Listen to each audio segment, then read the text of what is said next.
Hello and welcome to the Baseball Wisconsin podcast. I'm your host, Tim Gotzler. All right, we made it to the third inning of Game 7 here. We sit down with CJ Christianson. CJ in 2024 was the head baseball coach at the Division IV state champion, Eleva-Strum. Now, you're going to love this episode, okay? I mean, just so impressive on how he goes about his business. And, this plan was years in the making.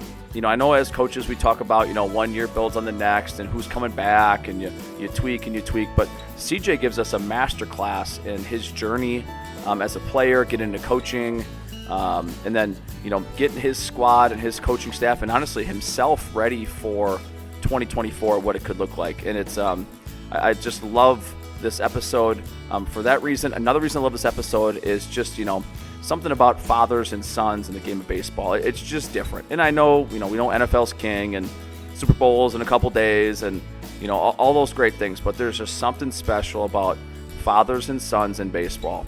And the more and more episodes I do of this, it just keeps coming back to it. So anyways, without further ado, head baseball coach in 2024 at Eleva-Strum and Division IV state champion, CJ Christianson. Hey, Coach, how you doing today? Good, how about you? Fantastic, man. Thanks for jumping on with us. Hey, for the listeners, before we get to 2024 state championship and all the things that happened and learn about your program, let's learn about you. So, where's your journey in baseball? How did you get there? Yeah, I started out growing up in Mondovi, Wisconsin, which is small town just south of Eau Claire, 20 miles. Like when I mean small town, it's not like 11,000. It's no stoplights, small town. But yeah, baseball wasn't a big thing there at all. I mean, you have your little league program that was fantastic, stuff like that, but everyone just kind of got ready for football all year round there. So, you play baseball to kind of hang out with your buddies and stuff like that. But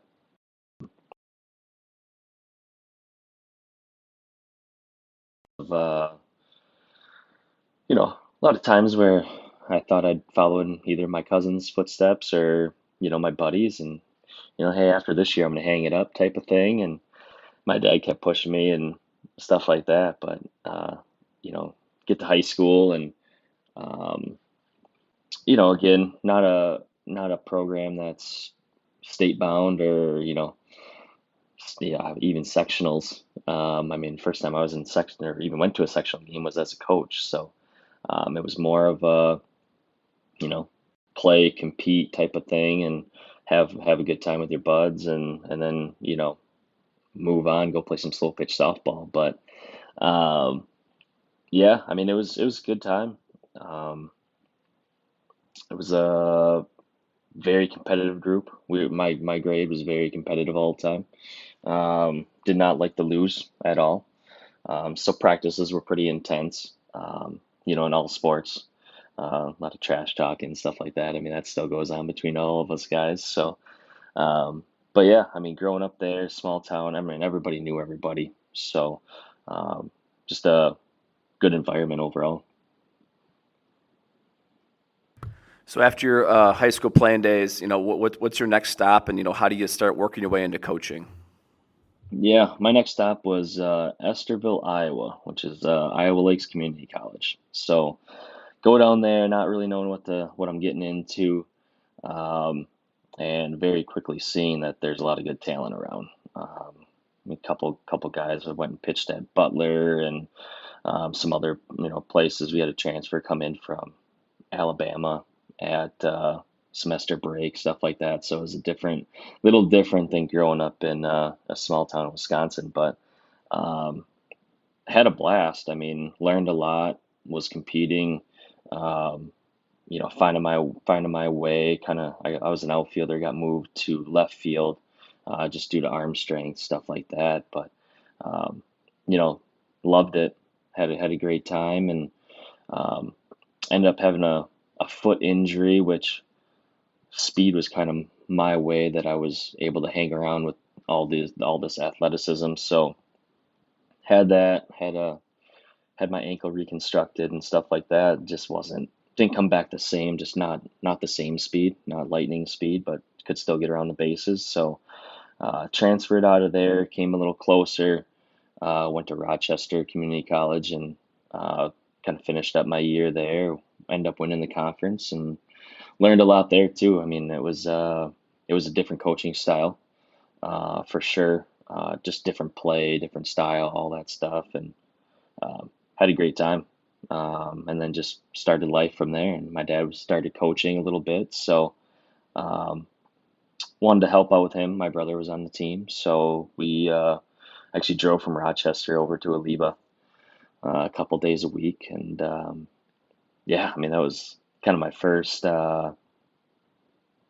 look at coaching, if you want to say. So didn't really know what I was doing at all. I mean, we were coaching, just taking a brand new program over.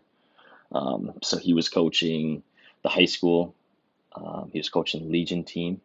He was also coaching, kind of hanging around with all the T-ball teams, all the coach pitch teams. And then, if anyone needed help at a practice, he was there. So it was kind of my first time of seeing how a program was ran, and all the time that was committed. So kind of jumped in with him, and if he went to one practice, I went to another, and kind of spread the knowledge, and everything that I learned at the college level.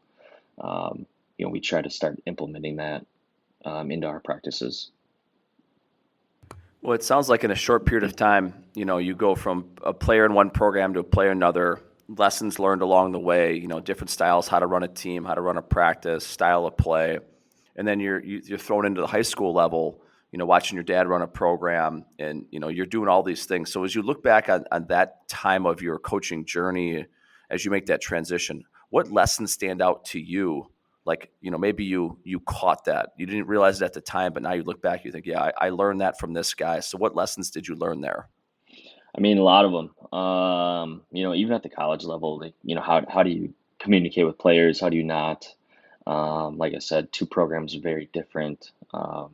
My program at Rochester, the coaching staff is awesome. I mean, they were, you need anything, call me at 2 in the morning type of coaching staff. So, um, learning that part, being there for your guys. I mean, I still talk to the head coach there a little bit. We win state, go to sectionals, all that stuff. I mean, he's congratulating me, asking me how the game goes. I mean, this has been, you know, 10, 12 years now, and he's not even the coach there anymore. He's in North Carolina, and he's still having that communication, that relationship. So that's huge. I mean, that's a big start. I mean, getting guys that want to play for you. And then my dad's side, just the willingness not to get out coached. Um, whether it's, coaching all these youth teams, whatever it is, because the program that he took over was coming off a JV season. I mean, they didn't even have a varsity team, so not there wasn't many wins for the first couple of years. I mean, you're literally teaching kids how to throw, like stepping with the right foot. I mean, it was uh, it was different. Watching him coach high school basketball too. I mean, just scouting as much as possible, watching film, doing all that stuff. I mean, it was, don't ever get out coached. And then don't be afraid to try things. I remember his first year as a coach at Aleva, would have been like 2013. I mean, we didn't win a game, not even close. Like getting 10-run ruled. I mean, it was brutal. It was more of like, how do we get these kids not to quit and not believe in us, right? Um, Comes a playoff game. We were playing the 1 seed, and he switched out his catcher with every time somebody got on base. Our catcher didn't have a good arm. Blocked the ball fine, but if you walked or got a single, I mean, it was basically a triple. I mean, they were going to walk to second, walk to third. So he brought his shortstop in, and it was like a 2-1 ball game. End up getting beat. So you go all that year getting pounded on, and then you just, what do we have to lose type of situation. And I mean, I don't think umps were very happy or the other team, but I mean, literally every time somebody got on base, whether it was the first batter or the second batter or whatever in that inning, time, and we were switching out our catcher. So, putting gear on, it takes time, all that stuff, but I mean, we had to do things like that to stay in the game. I mean, it ended up working, right? I mean, 2-1 loss after an 0-15. It was coming off that bad snow year. So it was like only got like 15 games in, whatever it was. But I mean, 0-15, but you lose that last one 2-1. There's a little hope for the next season. And I mean, that's the biggest things that I took away was that kind of stuff.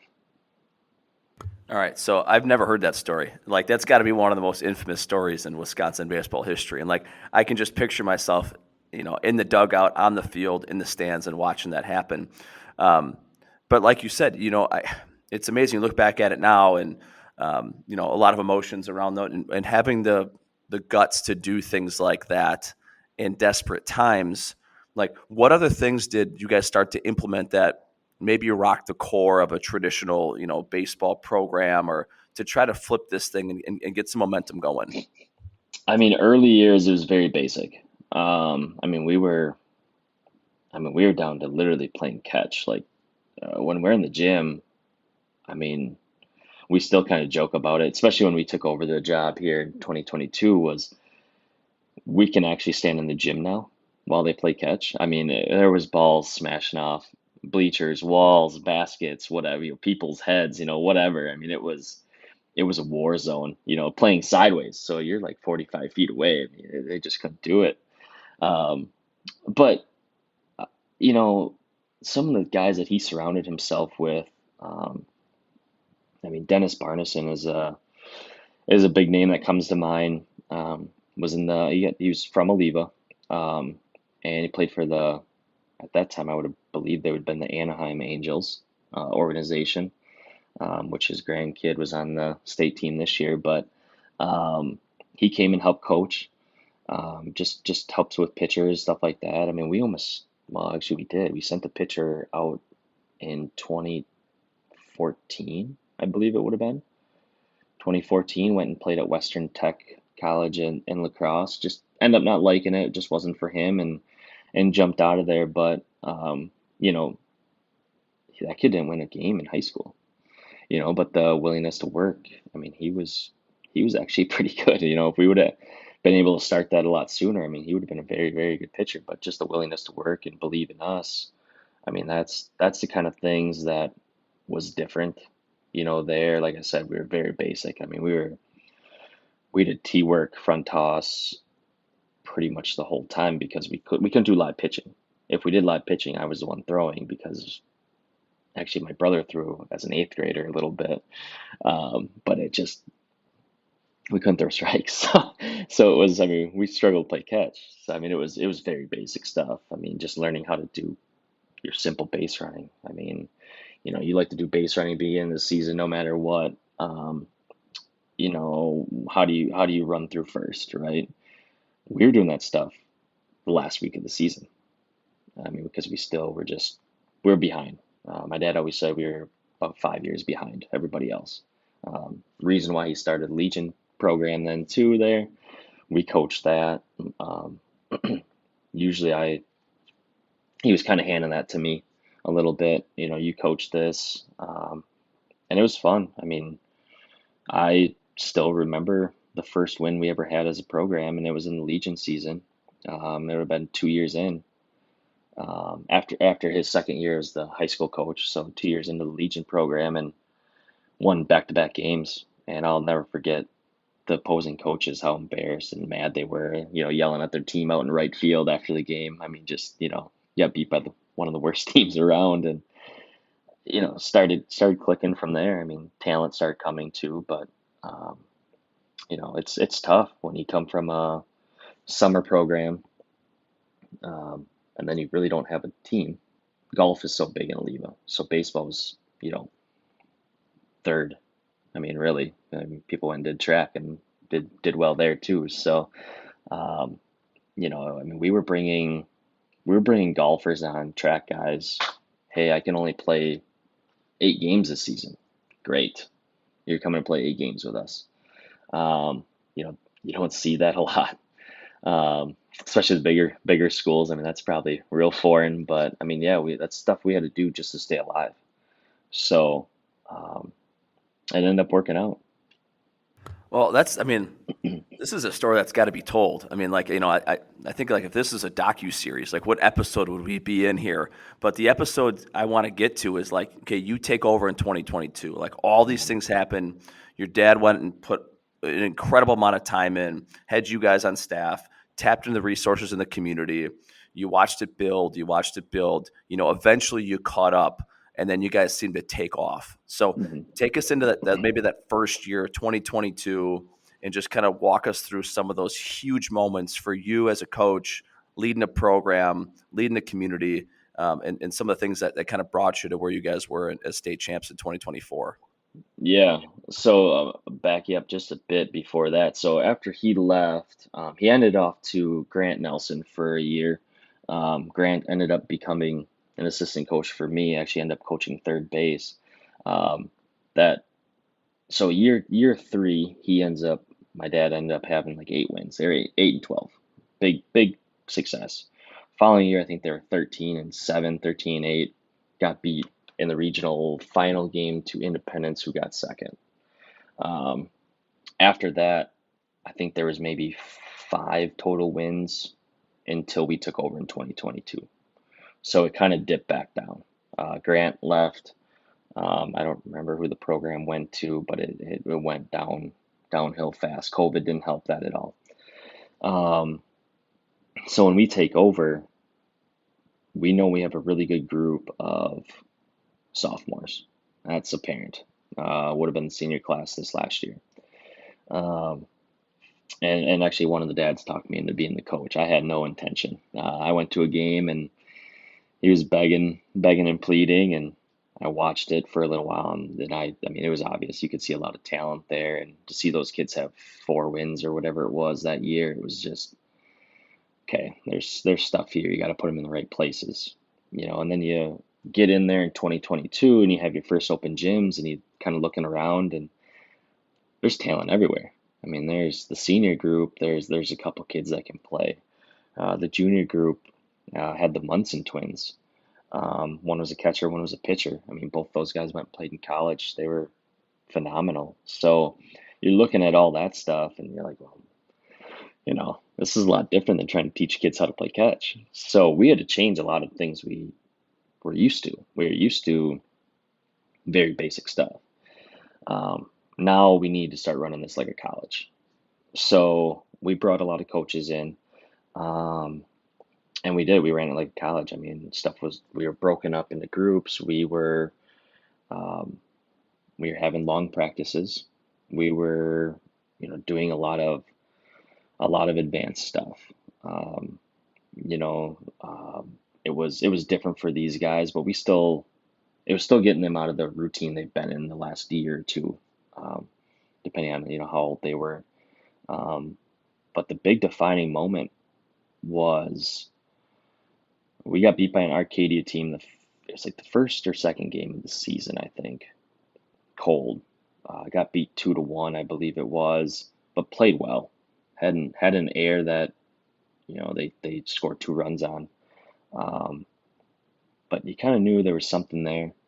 And then we played at Independence, who my dad never beat ever, and I mean they were going to state a couple times, getting second, doing well, always in the mix, always at the top of the conference, always in sectional stuff like that, and we were up.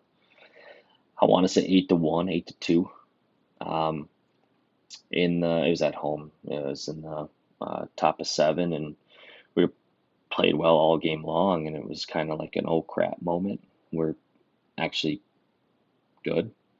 That was kind of the guys' thought process, and we actually almost blew it. I think it ended up being 8-5 with a couple guys on base. So um, they didn't understand how to win yet at the high school level. So it was great. Like, oh my God, we're actually a really good team. Um, but now we got to teach these kids how to win. Um, and it was a process. I mean, I think I don't remember what we were there, but I think we won like 11 or something, 11, 12 games in a row after that first loss. And, this is a team that just won 4 games the year before, so it was different. Um, At the end of the year, though, we dropped a couple. Um, Again, moments started getting kind of big. Weren't used to winning yet because other sports they weren't really winning either. So a lot of these guys haven't won more than 6, 7 games in 3 sports in a season. So winning 15 is big difference. And then you drop a couple, we end up getting second in the conference. Um, it looks great, but it was hard to swallow because you had first in sight. Eau Claire Manual won. They won the conference that year. We beat them twice. Um, so it was like you could do it, right? We beat all the top teams. We got beat by some of the bottom teams there at the end. We just didn't know how to win, and we got the 1 seed that year. So we got a first round bye, played at home, and again we just went down the toilet bowl. Didn't know how to win that game, and it was one of the most brutal games I've probably ever sat through. It wasn't like we got beat by 15 or anything, uh, but it was one of those where it was just you had no control of the game, and we slipped and slipped and slipped all game long, and just weren't able to get back into it. Um, and that was a good thing. Understanding, okay, this is what we got to do in the off season. Going into 2023, we had a great off season, guys. That's the nice thing about being close to Eau Claire. We have um, a Legion program, A's program. We have a lot of things they can do in the summer. We have Eau Claire Momentum, which is ran by Dale Varsho, Dalton Varsho's uncle. That's in the pros. So we have a lot of knowledge in the area. Um, Reason why all the Eau Claire schools are always good is they have all these resources. So we start taking advantage of that, um, and pushing these kids. Hey, go get better, get stronger, all that stuff, and come back and have a good season.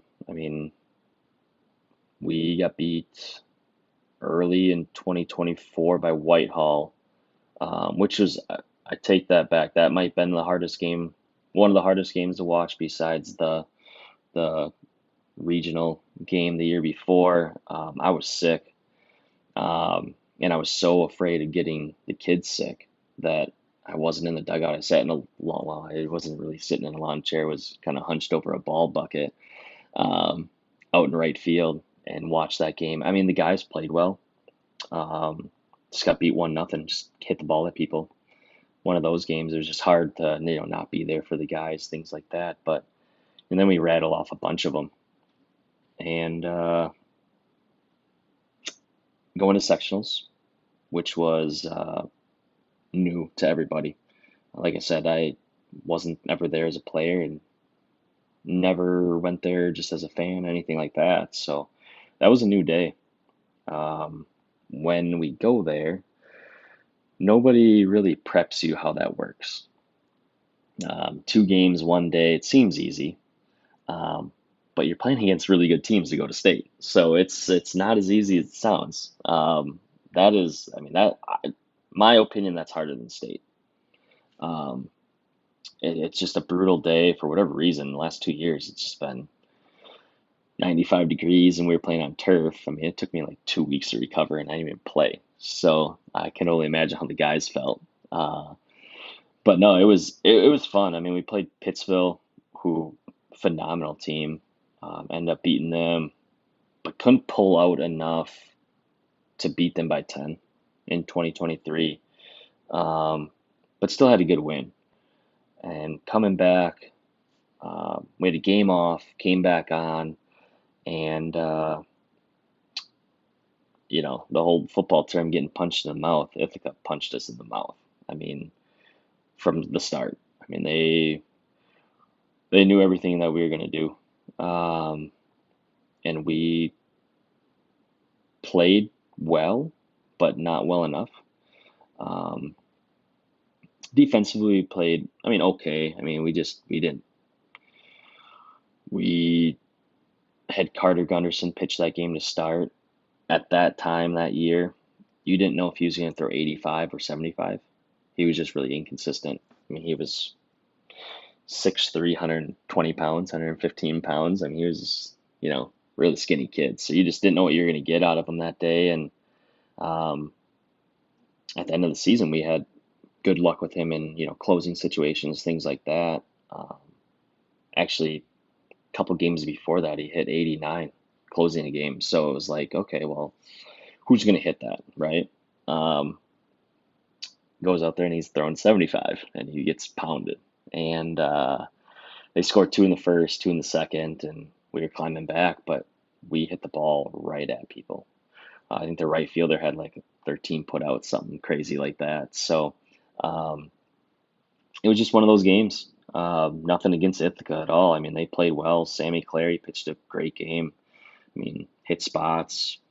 You know, a high school kid that only throws, has one strikeout in a 7 inning game can become flustered a little bit and try to press and think they need to get guys out a different way. But, you know, credit to him and his dad. I mean, he's a calm kid out on the mound, and he just kept pumping strikes, and we lifted stuff to the outfield, and you know, game over, right? And they go on and win it, which I'm so happy they won it. And that was my first time actually going to state baseball then too.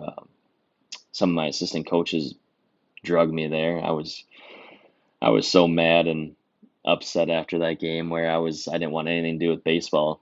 And they drug me there, which was one of the worst feelings I ever had watching them win it. But that's actually one of the best things too. I mean, that program is class act. I mean, I get along with, Danny Clary very well, and he actually helped us a little bit going into state this year. But just watching them walk it off, which was, I mean, one of the coolest games I've ever watched.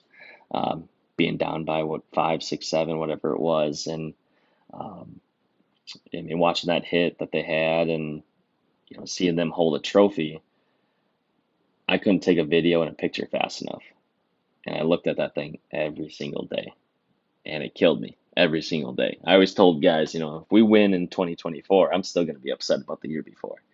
I just that one was hard, just with all the success we had that year. But like I said, it was one of the best things that could have happened to us going into 2024 for sure.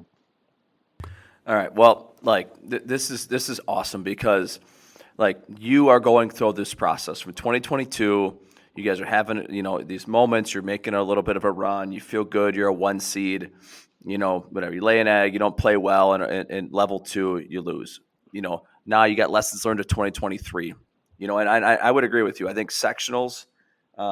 It's a beast. Like it's the craziest day in Wisconsin baseball. You look across sectionals from all the 4 divisions. Every year something crazy happens. Sometimes you're on the right side of it. Sometimes you're on the wrong side of it. It's just a wild day. Okay, so you had that experience in 2023, and I feel like you are a guy who's just logging lessons learned. Okay, I didn't know this. Now we're prepared. You go make that trip in 2023 to state, and I really like tell people like if you want to go as a fan, great. If you want to go as a coach who's trying to learn and get like a feel for the Appleton environment, it's a different beast. And and there's so many things you have to prepare your guys for sectional Tuesday, for the state tournament that are just unlike anything else. And even for you to be sitting in the stands and just observing it and taking it in, I think has got to get you prepared for 2024. And you can like talk your guys through those things. What it looks like, who to call, with the experiences that they had. So now you're getting ready for 2024. You feel great about your group. Talk us like, how do you plan for 2024? Everything from practice scheduling to non-conference to get you guys ready for what Appleton could be for them. Yeah, I mean, the off season for that was very different than going into 2023. 2023, going into that one, it was like, all right, we had some success. We can start getting a couple better teams on the schedule, things like that, which we did. Amherst, Wapaka. I'm going to forget a bunch because that year was such a blur, but, those were 2 that were very good. Um, And going into, and we were just good enough to get a few of those games with a 15-win season the year before. Still didn't know who we were, right? Now we were ranked number one in 2023, all that stuff, sectional finalists. Now 2024, we can really pull out what we wanted. Um, so we went for it. Um, I still have no idea how I got half the games I did. Um, I remember talking to Bill Miller um, one day at the coaches clinic in Madison, and hey, you want to play a game? Well, I'm gonna step down, you know, but yeah, let me get your number, and maybe we can still make something happen. And sure enough, I get a call. I don't know, a few months later, still want to play, and getting Denmark on the schedule. It's like, how did we get the Division Two three-time defending state champs on our schedule? It's kind of one of those where it's like, did like did I lie to him? What did I do to get did I didn't want to, get it out of like pity, but maybe I did. I don't know. It worked, but and I truthfully I don't even remember how we got started getting Pewaukee, Wisconsin Lutheran. I think we got Pewaukee first somehow. Talked to those guys. They were great. I mean, those two brothers coaching that. They're awesome. Um, and somehow I think they had Wisconsin Lutheran's coach. And next thing I know, shooting texts back and forth with him, and I'm like, oh, let's make a weekend out of it. And so we go play Wisconsin Lutheran. Next day we play at AmFam and play against Pewaukee. It's like, what better is that? Altoona's close by. That was a good one to get. I mean, they have a couple high prospects there, so we want to see great teams. Like I said, Altoona. I mean, you think of smaller school, but they were at state the year before. Um, and they had Trent Cornell coming back, who went to San Francisco. Cam St. John, one of the top prospects in the 2025 class. Bennett Stockey, one of the top prospects 2025 class. Kellen Smith, another top prospect 2025. So it's like they had guys, right? I mean, that's a team coming off state. They know what's going on. We want to play them. Again, close by too. Like, how do you not want to do that? So Rice Lake, Big Rivers team. Baroque was always good. Baldwin Woodville's always good. I know I'm leaving some other ones out, but it was all these teams that we didn't even dream about because we didn't think it was even possible. But it was a schedule that you dreamt about. And my dad actually joked with me. He's like, "Are you getting it too bulky? I know you want to compete with these guys and whatever, but are you getting too bulky here?" And I was actually looking at getting East Ridge out of Woodbury, who's got I mean, they're just riddled with like top 10 kids in every class. I mean, they got like a kid that's like a closer in high school, right? You ever see that very much, and this kid's going to like North Carolina, he pitches, once a week, one inning, going to North Carolina. It's like these type of kids, it's like, all right, well, maybe we'll push that one aside. I don't know if we want to go get beat by 30. So push that one to the side. But these other ones, I mean, like I said, you go play Wisconsin Lutheran. You got Eddie Rinders taking on-field BP for GMs and stuff before the game. I mean, that's something that kids from Eleva don't see.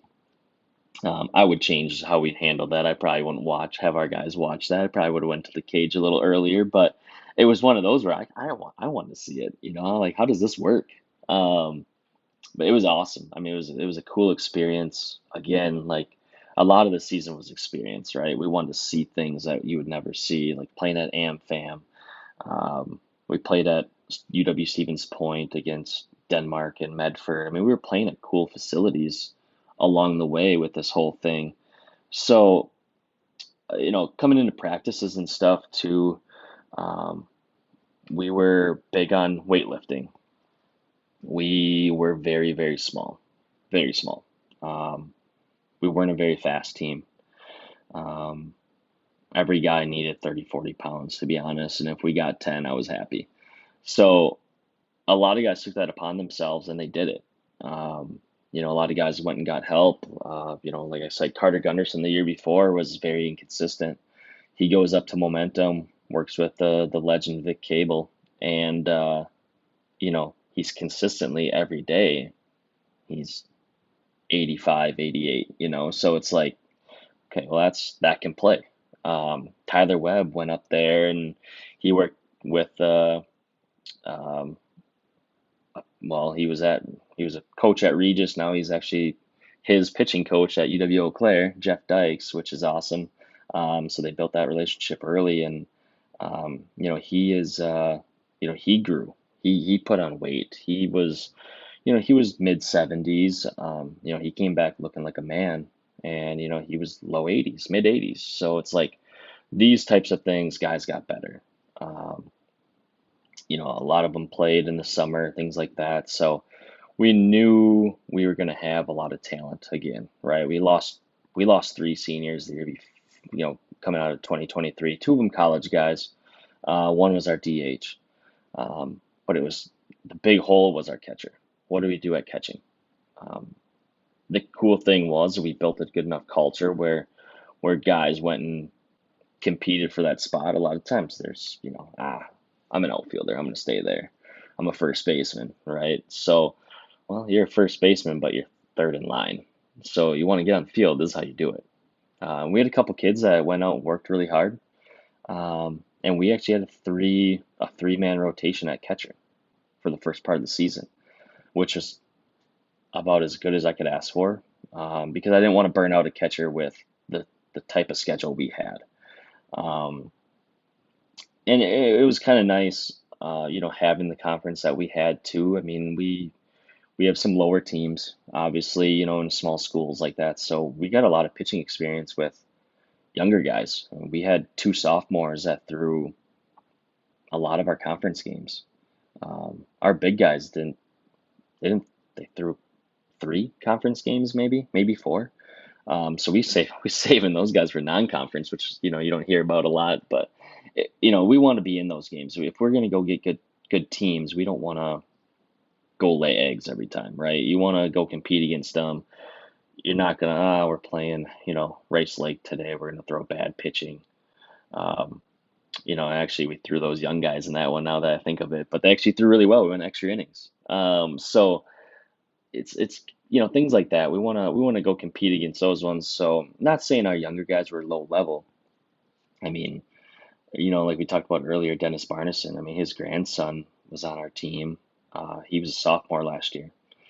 I mean, he's low 80s as a sophomore. I mean, like the genetics are all there. This kid's awesome, right? So like he's pitching non-conference games. In a normal year, he's probably a first or second team all conference pitcher. It's just he had a bunch of college guys ahead of him, right? So um, he's going to be the big horse this year for him, but it's things like that. Like all these guys got experience because you never know when you're going to need it. We thought, I mean, that was the thing we talked about all the time was our pitching depth, pitching depth, pitching depth.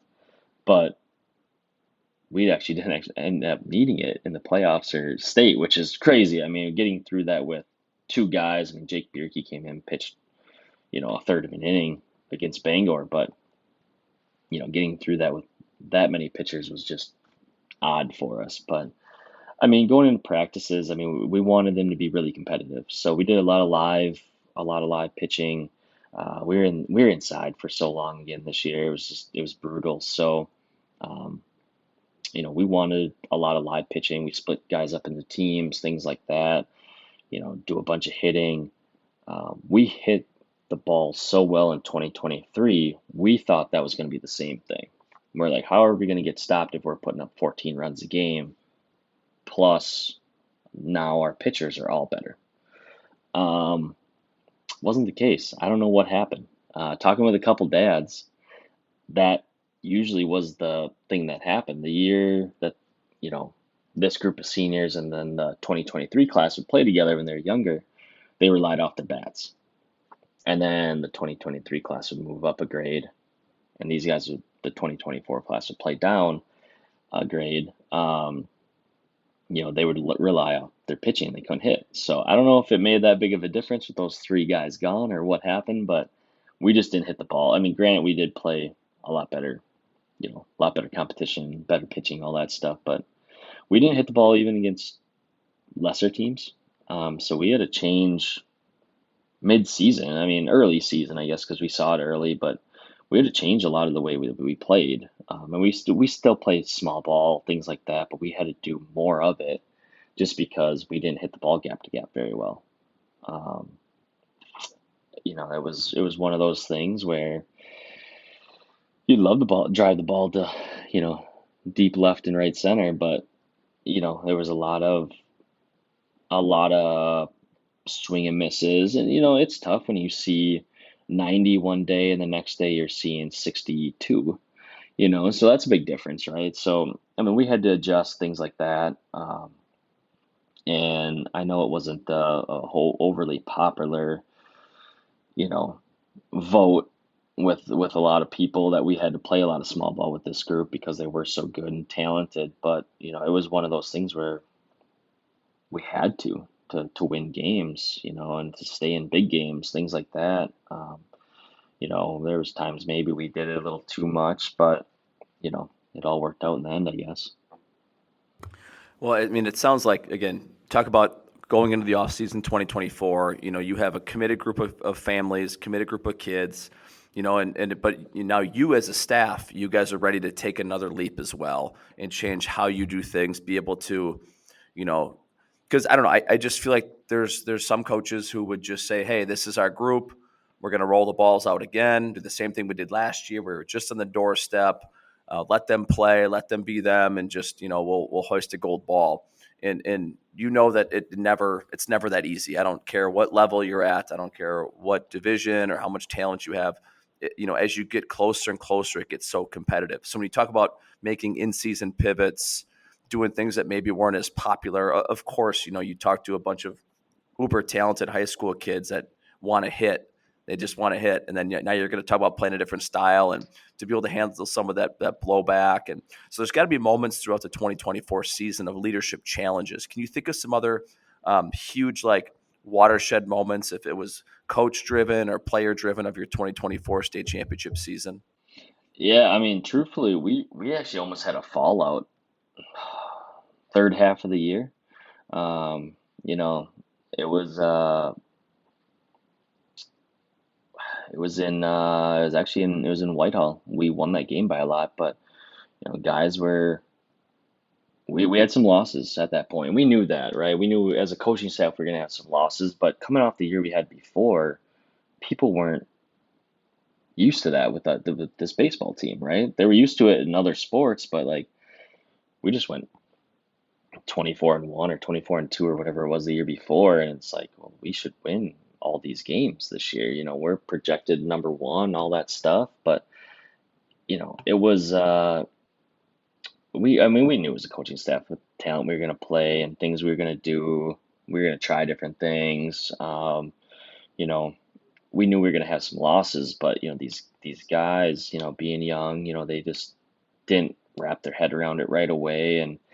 I remember we had some hit and runs and bunts and sacrifices, suicide squeeze, all just some different things, steals. And I remember guys in that Whitehall game, second half of the season, that they they were not doing what we were throwing out for signs. It was kind of like a little rebellious moment, and it was like, oh man, like we got to reel them in really quick, and let them know like this is why we're doing a lot of this stuff.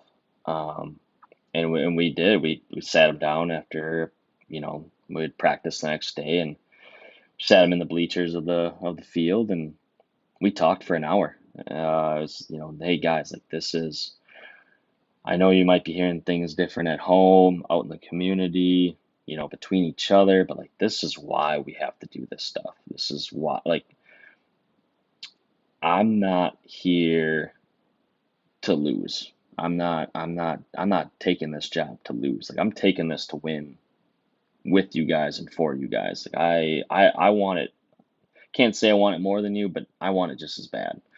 Um, I'm not doing this for, I'm not sitting here doing it for a paycheck or anything like that. Like I'm here to win with you guys. So, let's hash it out. Let's talk. Let's figure this thing out.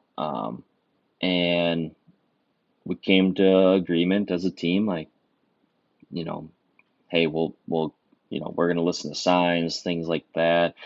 And it wasn't like, you know, it wasn't these kids like being disrespectful. It was they want to win so bad that they're afraid of somebody trying to take it from them. And I can relate to that. So like I wasn't mad about it. I mean, I was upset for sure and stuff, but I get it. I've been in that spot before as a player where you want to win so bad and you're afraid of somebody trying to take it from you or not helping you. And once we got these kids reeled back in and on board, um, they were just fine. I mean, it wasn't like a, oh no, they're going rogue on us or anything. But it was one of those where it's like, okay, we got to get after this quickly, otherwise it could be a problem. And don't get me wrong, I say it all the time, like the kids are going to win the games, right? Coaches are going to lose them. So like just put them in a good spot to succeed. I mean, we don't have to do too much, right? You just gotta help them out, guide them, right? Their talent's going to do it all. You just got to get prepared. I think that's what we kind of came with an agreement and compromised the rest of the season. I mean, we didn't change a lot as a coaching staff. It was more of if we did a situation, we explained why, instead of just do it and just because I'm the coach, that's why we did it type of thing. We were very good at explaining, hey, this is why, this is why, this is why. I mean, I remember playoff game, our first playoff game against Assumption, who that's like the worst 12 seed team you ever want to see. They're so good. They play against a great conference, and it's like, yeah, they had 4 wins, but they can beat a lot of teams. Um, it was nothing to nothing in like the fourth inning, and we had a kid up who was our 3 hitter, but he hasn't got a hit for like 2 weeks. He struggled all season, and we had guys on first and second with nobody out, and he was rolling over on some stuff and striking out. So like I didn't want to double play or strike out in that situation. Kid behind him was hot, hitting fly balls. Carter Gunderson was doing that. So I we bunted, and he missed the first bunt. And I remember the crowd just erupting and not happy with it. And this kid, hit 500 or almost 600 the year before. Like he's really good, and he is. It was just that situation we had to do this. So again, bunted strike two, and he missed it. And, of course, it gets a little louder in there, and uh, he hits a chopper to third with 2 strikes, and we moved the runners just like we would have with a bunt, and I think he got on like a overthrow. Um, but it's those situations where it's like we have to do a couple of these things that are weird. Bunting your 3 hitter, but it's nothing, nothing. We can't get offense going. Like, let's make them make a mistake, right? That's the difference thing too with it's high school baseball, but you're going to see that more in Division 3, Division 4 type of stuff where you can have some of these kids make mistakes for you to win games. And that's stuff that we had to do. I mean, it's not popular, but things we have to do, right? So, um, thank God Well, we worked. and those are those leadership moments where, like, again, I can just picture it, right? You got all this, like, everyone's your 3 hitters up. I mean, like, I can see it. I can feel like I'm there with you, and you guys are making the call as coaches, and you got to do what's best, what you think is best, and be able to live with that. And you got to have the guts to do and to sleep at night knowing this is why we did it, even if it's unpopular with whoever's in the stands and the peanut gallery that can be, especially in a high intensity moment. When it's 0-0 in the fourth inning, and people are start questioning, is this it? Is this are we not going to go to state? Whatever, like all the things, and those things happen, and then boom, you guys obviously start rolling a little bit, and then you go off to sectionals. So now you come back a year later after losing in a sectional final in 2023.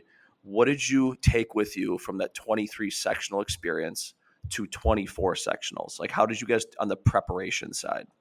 Yeah, going into it was not a lot different. We were playing the same team we did the year before, right away, Pittsville. Um, but we knew after that first game, we the year before we went down to a park. I wanted to get the kids away from the game, get in the shade, stuff like that. We probably had them too relaxed.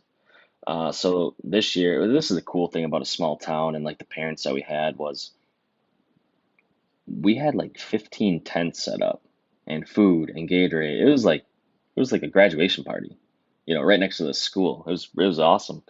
Um, and so that's what we did this year was, we set all that up kind of in the shade, but at the school we could still see the game, things like that. I mean, they're still involved, they could watch, but they're out of the sun, getting hydrated, doing what they had to do, right? So that was the biggest change that we made at sectionals probably was just between game situations, right? And then knowing going into that last game, like, yeah, you won the first one, but you got to win two. You can't come in there. I want you to know you're going to win that game, but you can't think it's already done, right? We're going to play Royal, which I mean, you're playing against a guy that's got 1,000 wins. I mean, with Joe, I mean, he's like, I've been hearing stories about him since I was in high school. My English teacher, who was my basketball coach in high school a little bit, um, that was his coach, and he won a state championship in '98 with him. And so I heard stories from when I was like 15 years old about this guy. Well, then I actually get to coach against him, which was so cool. Um, but yeah, I mean, just that preparation of going into that game is just, it was so different, between getting away from the field and staying at the field, staying engaged, but relaxed at the same time. Um, and we had a moment in that game, in that Royal game, the sectional final, where I mean, it was tight. It was tight the whole time, but you could tell guys were getting tight themselves. And I was really worried. And it had the feel of the Ithaca game, where it's like, oh, like the snakes tightening the grip here. And I made a mound visit, and then we got the out. They came in, and I grabbed them, and I'm like, hey guys, we can't relive what happened the year before.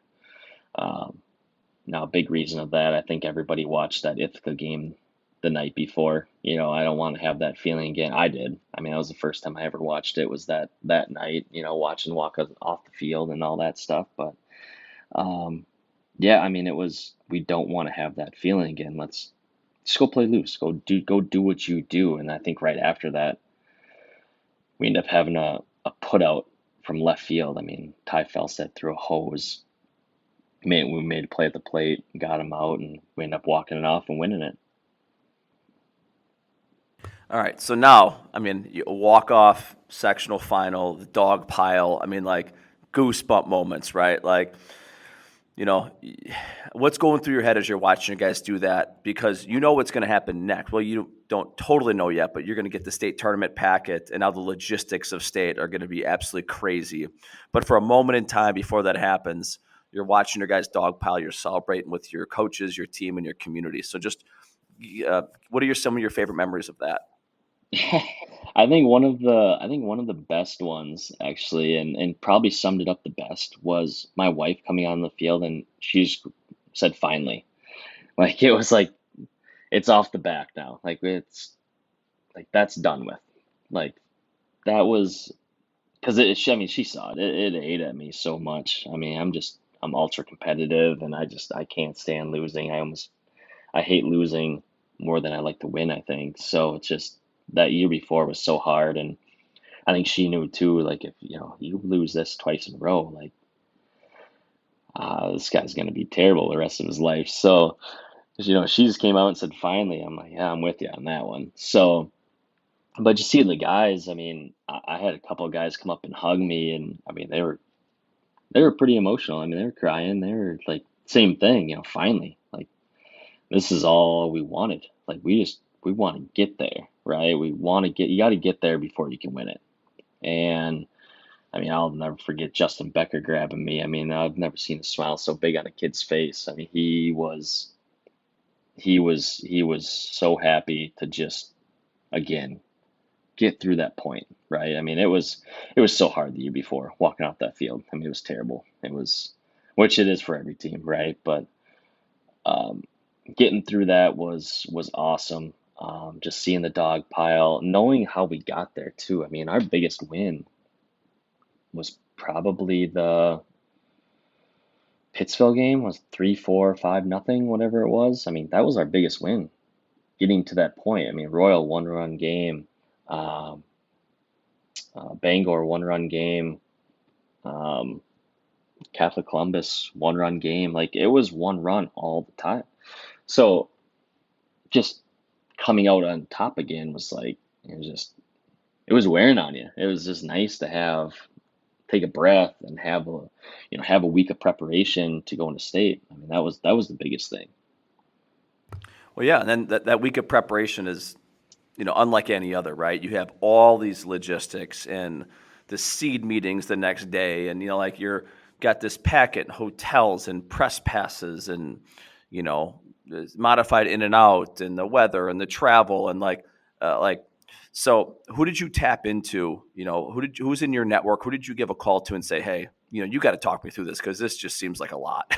Yeah, I use multiple guys, and multiple by a lot. I mean, a lot of guys, down to guys that never did it before. Like one of them, my dad.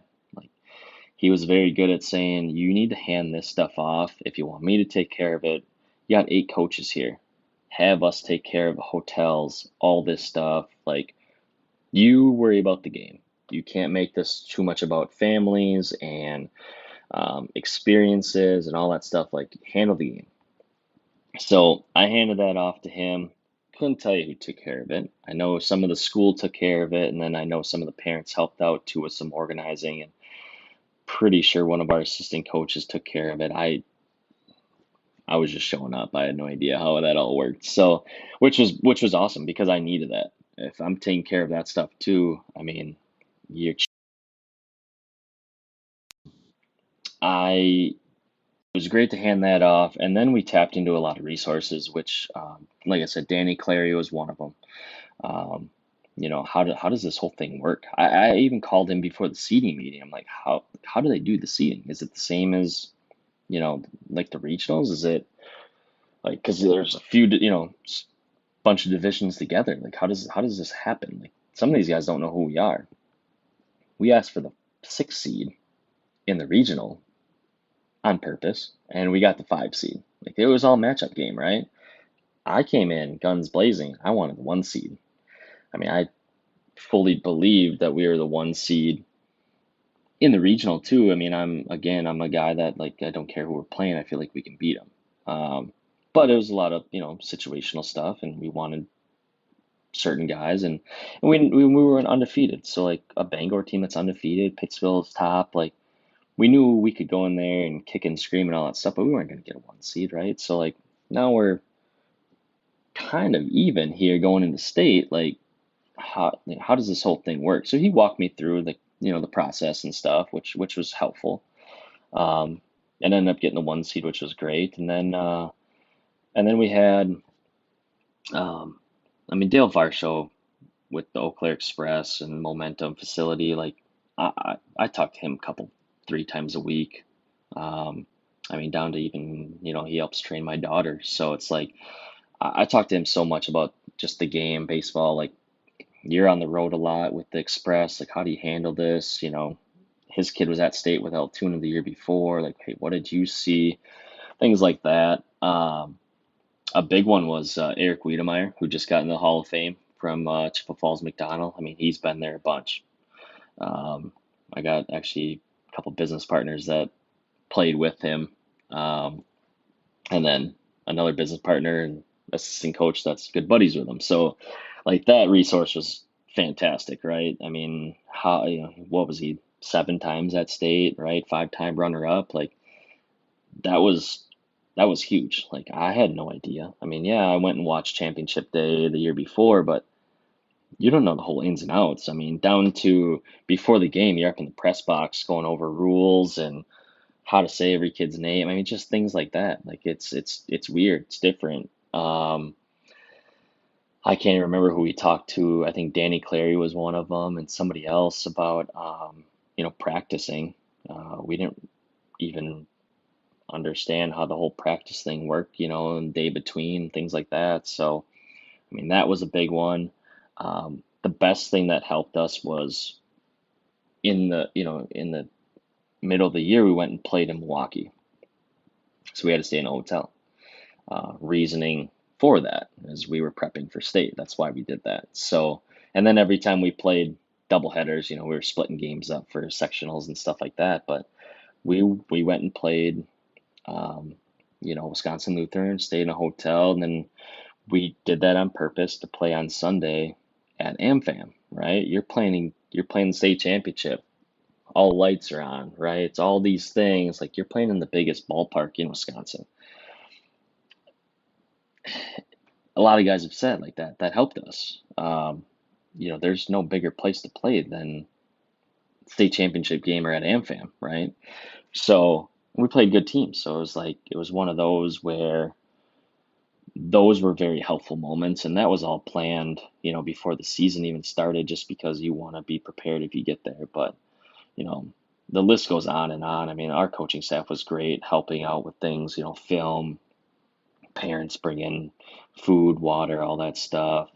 Um, I mean, just other coaches. I mean, reaching out. I mean, even just asking. After we won that game, just asking Joe from Royal. How, like, what am I expecting? Like, what am I getting myself into? And he said, just play your game. I even reached out to basketball coaches that have been at state, and they said the same thing. Just don't make it about an experience. The experience is winning state, and then that'll make the experience out of it. So, um, huge collection of guys that have helped along the way. I think that's one thing that's really unique about the baseball community, just high school coaches in general. Like I don't know. I'm not coaching in the SEC, or nor will I ever. But like, I just have to imagine that, like, as hard as it is to lose, and even if it's against you, you watch another program have this incredible experience. You build relationships with other coaches. When that phone call comes, that text message comes, like, and you can tap into those guys, and it's about the kids, it's about the experience, and then you got to win 2 games. Like, so all this happens, and then boom, now you got to win 2 games. So just like, I know I just looked at, we're at the hour mark, but I'm good if you are. Like, talk us through that semifinal, and like how you guys, when things got rolling, and what it all looked like.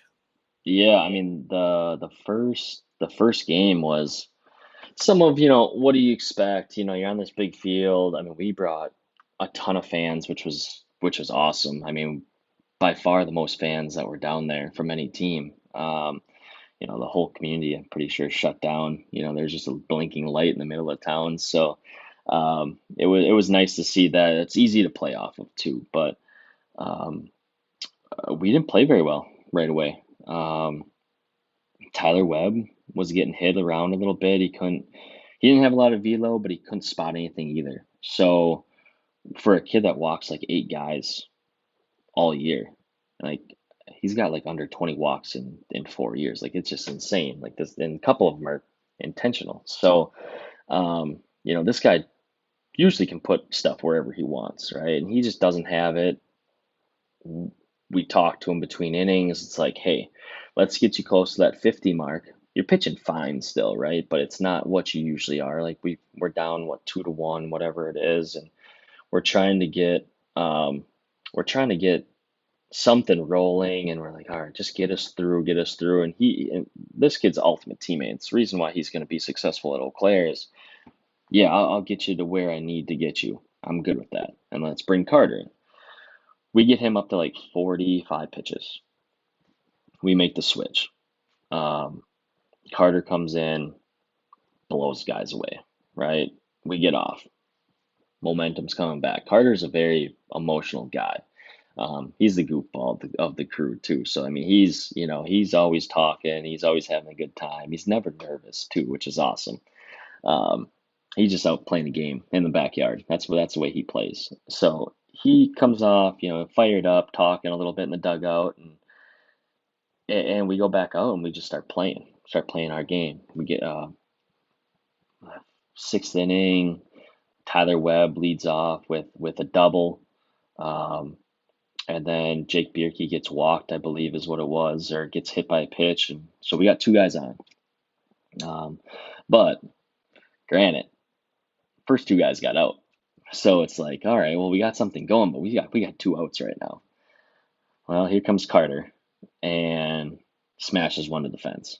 And we score two, and we're up, right? Now it's 3-2. We're up right now, and you know, he's fired up. I mean, beyond fired up. And he was losing a little velo now again at this point. Like he was wore out, a lot of innings on the year, all that stuff. So um he's at 40 something. I think he's at like 39 pitches, 41 pitches, whatever it was. And um, you know, end up getting out of that inning, whatever. And we got the lead by one again, which hey guys, we've been here, right? We've done this all season. We've been up by one or down by one. Like we're fine. We got Carter in the mound, we're good. He comes up, I think he first pitch out, and then I think it was like a two or three pitch out. And he's at like 47, 46 pitches, whatever it is, and we're kind of looking around in the dugout like, oh man, are we gonna have both guys available for Thursday if we win this? And and he ends up walking the next guy. It's like, oh crap, he's at 49. So a couple young coaches like, hey, do we get him out? I'm like, no, we got to win this one first. But we got Webb, we're good. Um, and then he gets a guy to fly out to right, and we win that thing. And um, one of the moments I'll never forget was Tyler Webb when I took him out. I said, hey, you're good for Thursday. You're good. You're good. We'll use it Thursday. And he questioned himself a little bit. Am I good for Thursday? Just talent wise, like, am I going to have velo? Am I going to be able to spot stuff? He was worried a little bit. I said, we'll worry about it then. Um, and after that game, we win. Everyone's fired up, and one of the greatest things I've ever got to say to the team is we have Tyler Webb for Championship Thursday.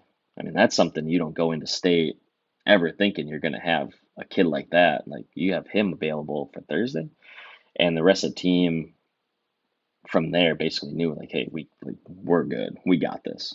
Like, we got our horse. Like, this kid hasn't lost a game in 3 years. We're all right. Um, so that aspect was huge leaving that game, which was really nice. So you get to championship Thursday. All the juices are flowing. You guys got the early game, right? Yeah. And like communities probably stayed in hotels, crowd's good, game gets started. It's like, what do you remember most about that championship Thursday? Um, well, to start it, I kind of screwed up a little bit, and I was worried I cost the team the game. So everything's on TV, right? So they're holding you back. You can go out on the field to warm up at a certain time. Well, I got a little excited. We broke down. Everyone goes out. I got yelled at. We had to bring everybody back in. I'm like, oh shoot, did I just screw all the momentum up for this thing? Um, but we brought him back in. I had to apologize to a couple guys and stuff like that. But when we took the field, um, watching guys stand a little bit taller was was really nice. I mean, big moment. Carter says something stupid before we go out, like usual. Kind of keeping guys loose. And Justin Becker said, "Hey, we just did this not too long ago. We beat Pewaukee at AmFam. What's bigger than that?" So it's like things like that. And then we go out and Tyler Webb is doesn't have all of his velo back, but it's some. Um, but he's spotting his curveball, and this curveball's wicked. So it's like, all right, well, we can use that. And he gets the Alberg brothers out right away, and we kind of look around like, oh man, like that's nice. Like, that's a great start. Getting those two out, that's some great bats, right? So, um, and then Jared Schultz comes up, and I think it was like a bunt that we were living so high that we got cut. He fooled us. He great move, and he gets on first, and we get out of that. But then we come back up, and um, Brady Nichols, our leadoff guy, gets on. Um, Justin Becker hit a fly ball to right center that just didn't stop carrying it. And he says it. He actually just talked to him a couple weeks ago, and he's like, "That was probably the best hit of my life." and he got caught. Um, I mean, he took that thing like 370 probably. I mean, just crushed it, and they caught it. So, you're like, okay, well, the ball's flying a little bit, and then all of a sudden the fireworks went off, and we just sprayed the ball off the fence nonstop. I mean, for a team that had 2, 3 home runs all year, we're playing on a normal sized field. We probably hit 6 in that game, and we hit the ball over the place, and they could never get any traction themselves, and um, Jared Schultz let up 3 runs all year. Um, I mean, he's really good. I mean, I actually just talked to a college about him not too long ago because I think he can play at that level, and just seeing him struggle a little bit, that's not characteristic of him. Um, that whole team is good. The Allberg boys are good. They're coached by their dad. He's awesome. Um, but truthfully, I think we could have played probably pretty much anyone that day, and we would have hit the ball. I mean, it was just 1 through 9. I mean, we just smashed it all over the field.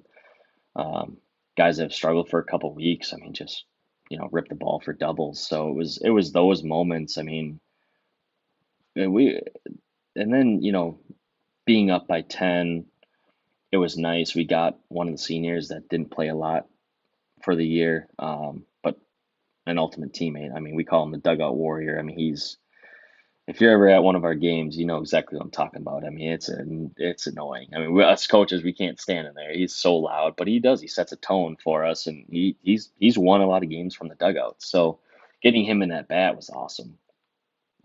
Seeing his name up on the board, things like that. I mean, that's a moment he'll never forget.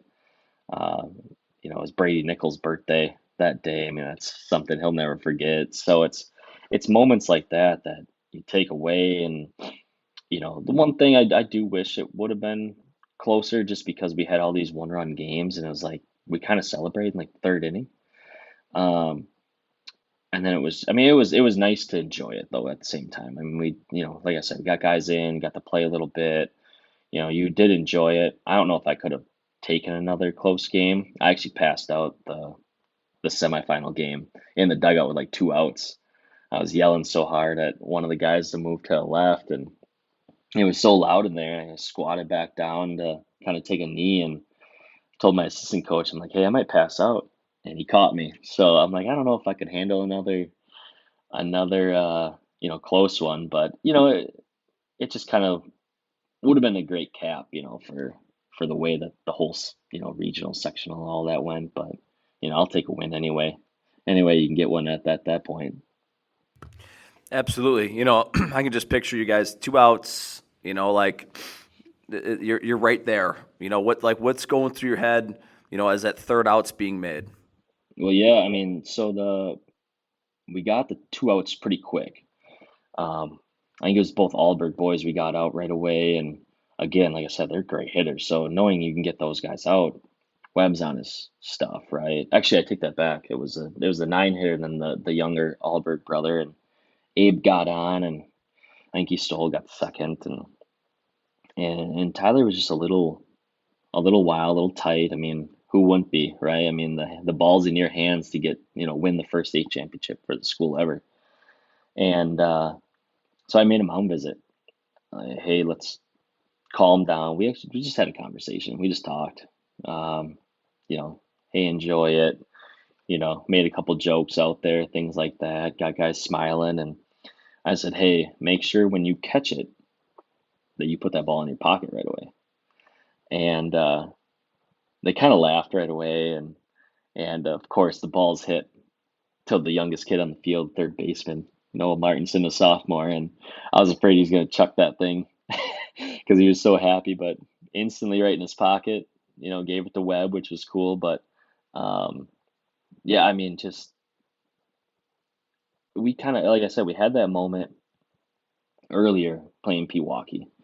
Won that 1-1. We were in the field at the end. We got a comeback around the mound. We flipped it to first, and I told my dad right away, I'm like, is this what it feels like to win a state championship?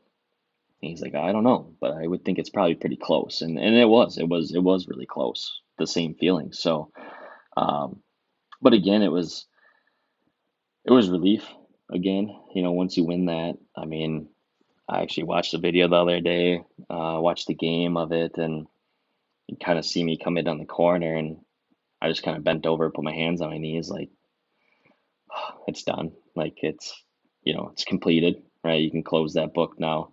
Um, I didn't sleep the night before. I was so worried. I didn't want to be the one that caused these kids to not win, right? I watched film from like 6 at night till like 6 in the morning. I want to know everything about this team, in every situation. I did not want to be the reason.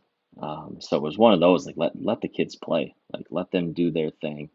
But yeah, it was a lot of relief. I mean, it was happiness for sure, but it was a big relief. It was happy to see the fans. I mean, when you can get a standing ovation with 2 outs with a small community, I mean, we have 1,000+ people there.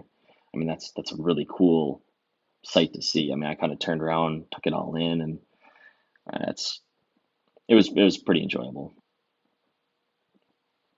Oh, that's incredible. I just, like I know, all the things that happen. You win it, the dog pile, the pictures, the T-shirts, the rings, sounds like a community, just like a parade in town. Like, I mean, it's small school baseball, and you get the state championship, and you did it, and this relief, this enjoyment, this exhilaration. And then you're on new off season, and life happens, and things happen, and so what's next for you? Yeah, so I resigned. I took a little time. I was back and forth. I just didn't know if I wanted to do it. Didn't want to do it. I would love to be there for those kids. I mean, I think they're going to have a really good team this year. They should be a top team in the conference, and they have a shot at the regional. And you win a regional, you get the sectionals, and you never know what happens that day, right? It's a crazy day. So I really wanted to be back for those guys. Um, and I wanted to try to make another run, but I ended up resigning. Um, I don't remember if it was maybe late, no, it was September, maybe something like that. Just took a little time to think about it, and I didn't want to do it off emotion, after winning and being wore out and all that stuff. So I took a little time and end up hanging it up. And I, I'm I'm not gonna say I'm done forever. I'm not going to say I'm done for a year. I'm not going to say I'm done for, five. Um, right now, I mean, I want to enjoy coaching my kids for a little bit. It was hard for me, and it's hard for them last year. Are you coming to my game? No, I got practice. I gotta, do all this stuff. And the farther you go in the season, more responsibility comes. So I, I'm gonna take some time, coach them, um, enjoy that. There's been multiple people that have reached out for jobs, so we'll see what happens. I got a daughter that's in 7th grade, so I'm not opposed to jumping on a softball staff or baseball or basketball or whatever it is. I mean, really, I'd be open to a lot of things. I need the right opportunity to come through and go from there. But for now. For now, I'm going to be coaching a lot of 14U softball and 10U baseball and 8U baseball. So, That's outstanding. Well, hey, it's a great way to finish it off. Just want to say congrats to you and your staff and your team and your community. And thanks for carving out, an hour and 20 minutes for us. I just love hearing your journey and all the time you've put in. Yeah, I mean, congrats and good luck with everything else moving forward. yeah, appreciate it. Thanks for having me on. Big listener, and enjoy this podcast. So appreciate it. And there it is. Huge thank you goes out to Coach Christianson for jumping out with us today. Love hearing again about CJ's story and all the lessons learned along the way and the journey of their community and their program and all the things that they did and able to accomplish here in 2024. Just some really cool moments. Has a ton of appreciation for baseball across the state of Wisconsin. Does his homework and had a plan and executed the plan. And that's really admirable. So if you want to see CJ in person, and I hope that you're going to be up at the clinic next weekend, he's part of that first group from 3 to 3:40 p.m., Keys to a Championship Season. He's on a panel with obviously himself and Bob Van Rens from De Pere and Rich Newton from Madison Edgewood. So CJ, really appreciate the following the show over the years and connecting with you on social media and be able to find a time to make this happen, and wish you nothing but the best. And until next time, have a great rest of your day.